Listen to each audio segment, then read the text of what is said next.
Ambiance studieuse dans un petit bureau du nord de Londres. Nous sommes chez des militants travaillistes qui font campagne tambour battant pour les législatives. Ici, pas de traditionnel porte-à-porte. Leur champ de bataille à eux, c'est le numérique, un terrain disputé mais peu régulé au Royaume-Uni. On fait des attaques politiques qui sont dures et fermes, mais nous ne nous livrons pas à de la politique sale. Nous avons une réglementation très stricte sur ce qu'on peut faire dans le monde réel ou dans les médias, et c'est clair qu'il existe tout un monde numérique qui n'est pas réglementé de la même façon. Le très honorable Jeremy Corbyn devrait être le Premier ministre du Royaume-Uni. Seulement lui, pas moi, peut rendre le Royaume-Uni encore meilleur.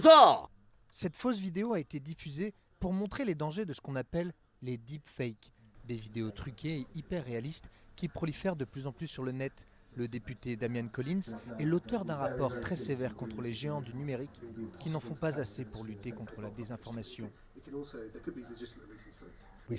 On doit avoir une tolérance zéro envers ceux qui cherchent à influencer le résultat d'une élection en répandant des mensonges, en créant de fausses vidéos avec des choses qui ne sont jamais arrivées ou qui font dire à des gens des choses qu'ils n'ont jamais dites. Tout le monde se rappelle du scandale Cambridge Analytica, cette entreprise qui a aspiré les données de 87 millions d'utilisateurs de Facebook pour mener des campagnes de manipulation des électeurs.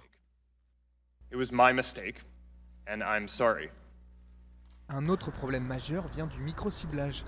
Grâce aux données personnelles que les utilisateurs livrent aux réseaux sociaux, ils peuvent être ciblés selon leur âge, leur sexe ou tout autre critère. Les partis peuvent donc envoyer des milliers de messages différents à des milliers de collectivités différentes d'un bout à l'autre du pays, mais aucune de ces collectivités, ni les journalistes, ni les chercheurs ne peuvent vraiment voir le contenu de ces messages. C'est vraiment un gros problème. Dans un scrutin décisif pour le Brexit, dont l'issue va tracer le chemin du Royaume-Uni pour les dizaines d'années qui viennent, beaucoup s'inquiètent d'un effet dévastateur sur la confiance et la démocratie.